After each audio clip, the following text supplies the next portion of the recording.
नमस्कार साथियों, अपार एजुकेशन की इस प्यारी सी वीडियो में मैं आप लोगों का बहुत बहुत स्वागत करता हूं।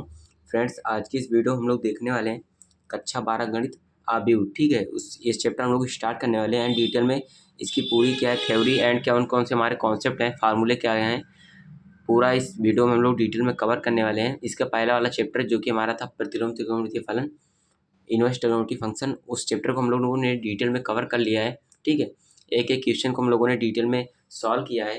तो आज हम आव्यूह नामक चैप्टर स्टार्ट करने वाले हैं। ठीक है, तो आइए इनके बेसिक्स को सबसे पहले हम लोग जान लेते हैं कि कौन से हमारे इसमें बेसिक्स होने वाले हैं। ठीक है, तो स्टार्ट करते हैं सबसे पहले हम। तो जैसा कि हमारे चैप्टर का नाम क्या है, आव्यूह। ठीक है, चैप्टर हमारा क्या है, चैप्टर नंबर 2 है। ठीक है, चैप्टर नंबर 2 है, चैप्टर का नाम क्या है, आव्यूह। चैप्टर का नाम आव्यूह है।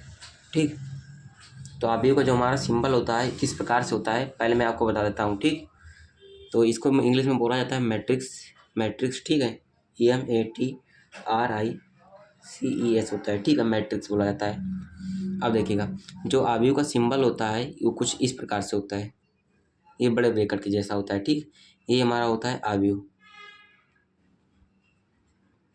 ये हमारा होता है आव्यूह। ठीक है, और क्या होता है इसके अंदर हमारे क्या होते हैं, कुछ नंबर से दिए रहते हैं, जैसे रियल नंबर हो गया यानी कि वास्तविक संख्या हो गया। ठीक है, और सम्मिश्र संख्या दी रहती है कुछ। ठीक है, तो जैसे हम इसके अंदर मान लेते हैं संख्या दी गई है हमारी 4 है, 5 है, 6। ठीक है, यहाँ पर 1 हो गया, 2 हो गया, 7, 8 ले लेते हैं, इधर 11 ले लेते हैं, इधर 12 ले लेते हैं। ठीक है, कुछ भी ले सकते हैं अपने हिसाब से, मैं समझाने के लिए यहाँ पर फिलहाल ले रहा हूँ। तो इसमें हमारा क्या होता है, जो इस तरह से होती हैं, जो पड़ी हुई होती हैं, जैसे 4 5 6 पड़ा हुआ है, 1 2 7 इस प्रकार से है। ठीक है, जो ये होती हैं ये हमारी क्या होती हैं, पंक्ति होती हैं। ठीक है, पंक्ति, ये हमारी क्या होती हैं, पंक्तियाँ होती हैं। ये हमारी 4 5 6 1 2 7 ये हमारी क्या है, पंक्तियाँ हैं। ठीक है, जिसे इंग्लिश में बोला जाता है रोज, रोज। ठीक है, पंक्तियाँ होती हैं। तो ये हमारा क्या है, पंक्ति है। और जो ये 4 1 8 5 2 11 6 7 12 है, ये हमारा क्या होते हैं, जो सीधे खड़े खड़े होते हैं, या इनको हम बोलते हैं स्तंभ। ठीक है, जिसे बोला जाता है इंग्लिश में कॉलम। ठीक है, इसे हम बोलते हैं स्तंभ। ठीक, ये हमारे सभी क्या हैं, स्तंभ हैं। ठीक, जिसको हम कॉलम लिखते हैं, COLOUM। ठीक है, कॉलम बोला जाता है। तो ये अपना हो गया पहला स्तंभ, जिसे हम लिख सकते हैं C1 यानी कि कॉलम 1। ये अपना हो गया दूसरा स्तंभ, जिसे हम C2 लिख सकते हैं। ये अपना तीसरा स्तंभ है, जिसे C3 लिखते हैं। ठीक है, तो मोटा मोटा मतलब ये है कि जो 4 1 8 है, जो सीधे खड़े खड़े हैं, वो हमारे स्तंभ होते हैं। और जो ऐसे 4 5 6 1 2 7 हैं, इस प्रकार से वो हमारी क्या होती हैं, पंक्तियाँ, जिसे R1 लिखते हैं यानी कि रोज 1 यानी कि पंक्ति नंबर 1। इसे हमारा होता है ये R2 होता है, ये वाला। ठीक है, ये हमारा होता है R3। ठीक है, तो इतना हो गया। इसके बाद हमारा क्या आता है, इसमें हमारा आता है आव्यूह की कोटि क्या होती है। ठीक है, इसी में हम बात कर लेते हैं पहले आव्यूह की कोटि। यहाँ पर हम चर्चा करते हैं आव्यूह की कोटि, ऑर्डर ऑफ मैट्रिक्स। ठीक है, आव्यूह की कोटि, आव्यूह की कोटि क्या होती है। ठीक है, तो आव्यूह की कोटि क्या होती है, इसमें हम लिखते हैं, इसे लिखा जाता है I गुणा J। ठीक है, I गुणा J लिखा जाता है।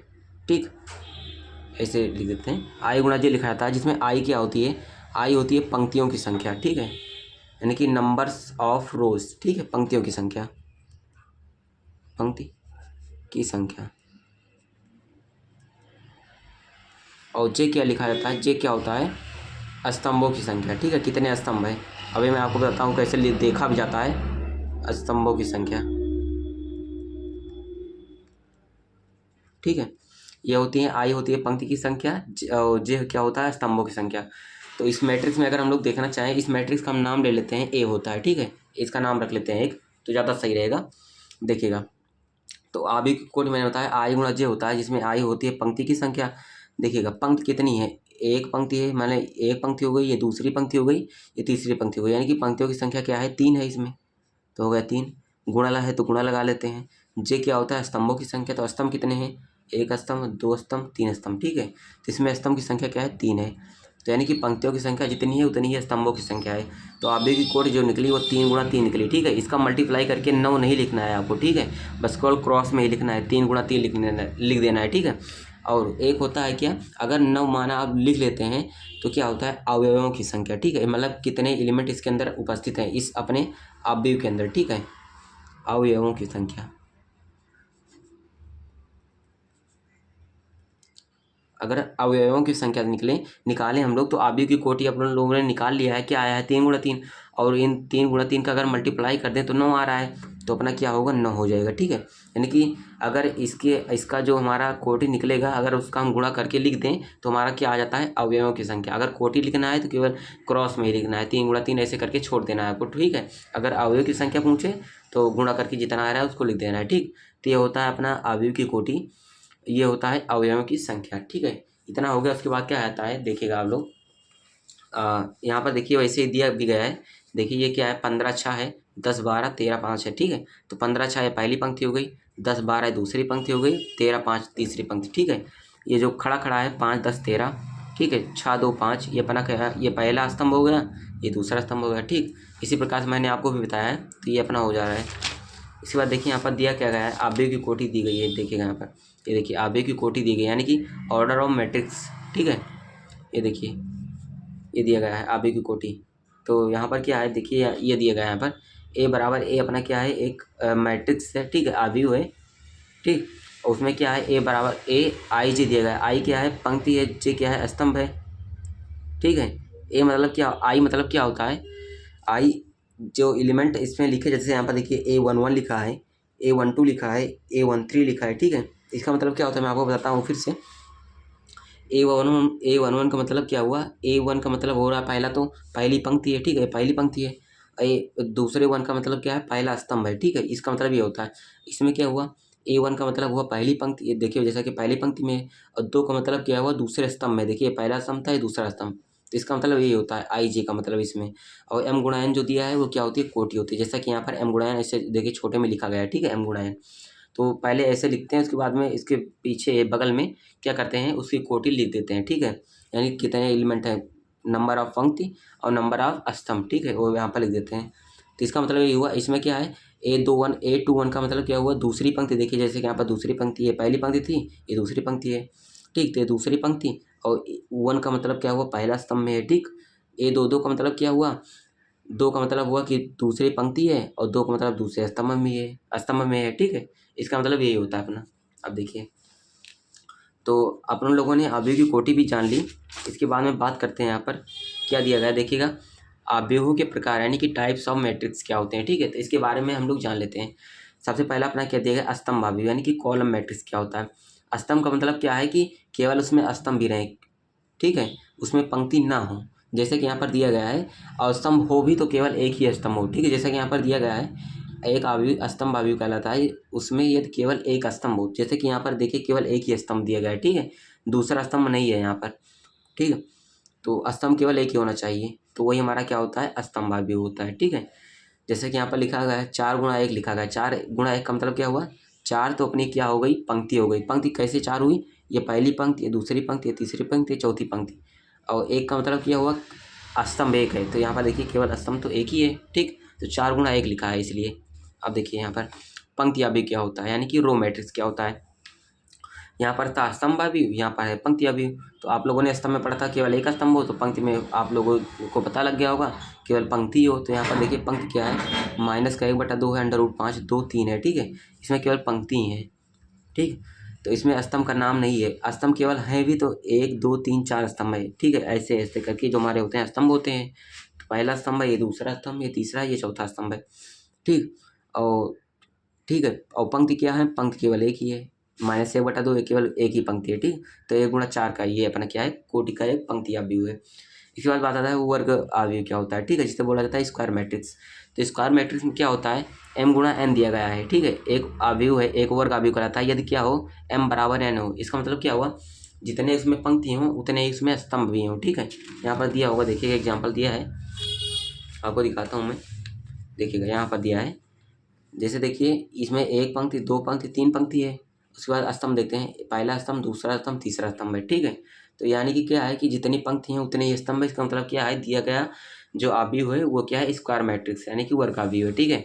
अब बात करते हैं यहाँ पर चौथा नंबर है विकर्ण अवयव, यानी कि डायगोनल मैट्रिक्स क्या होता है। तो इसमें बात करते हैं डायगोनल मैट्रिक्स में क्या होता है।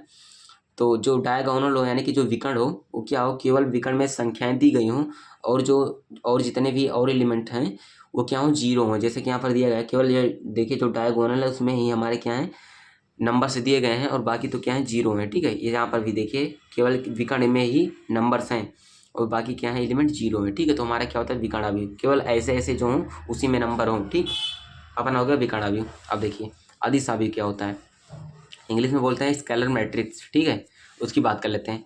स्केलर मैट्रिक्स क्या होता है, ए विकर्ण अवयव अदिश अवयव कहलाता है। ठीक है, विकर्ण अवयव अदिश अवयव कहलाता है यदि इसके विकर्ण के अवयव समान होते हैं। मतलब क्या हुआ, जैसे इसमें भी था तो केवल विकर्ण में नंबर्स थे, लेकिन इसमें क्या है, जो नंबर्स हों वो सेम ही हो विकर्ण में। ठीक है, जैसे √3 √3 √3 सेम है, यहाँ पर -1 है।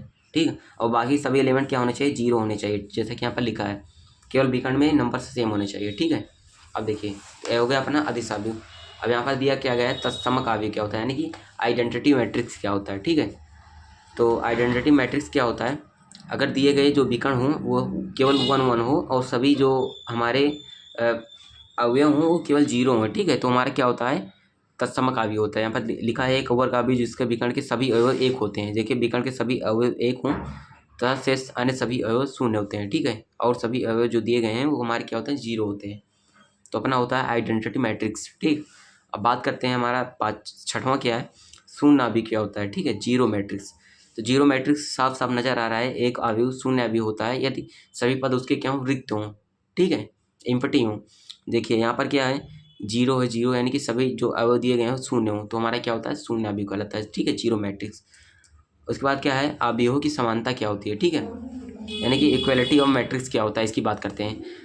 अगर क्या हो, जैसे उदाहरण के लिए यहाँ पर दिया गया है, यहाँ पर 2 है, 3 है, 0 है, 1 है। ठीक है, तो क्या है, ये जो पहला मैट्रिक्स हो और जो दूसरा मैट्रिक्स, इसमें समानता कब होगी, जहाँ पर 2 है तो यहाँ पर भी 2 है, यहाँ 3 है तो यहाँ पर भी 3। ठीक, यहाँ 0 तो यहाँ 0, यहाँ पर 1 है तो यहाँ पर भी क्या 1 है। ठीक है, यानी कि जिस नंबर जैसे A11 क्या है, यानी कि पहली पंक्ति और पहले स्तंभ में 2 है तो यहाँ पर A11 का मान 2 है, यहाँ पर भी है। ठीक है, यानी कि बराबर होने चाहिए, जितने नंबर पे जौन सा नंबर ये है वही नंबर यहाँ पर भी होना चाहिए। ठीक, तो हमारा क्या होता है, अवयवों की समानता हो जाती है। ठीक है, तो ये हमारे क्या है, समान अवयव हैं।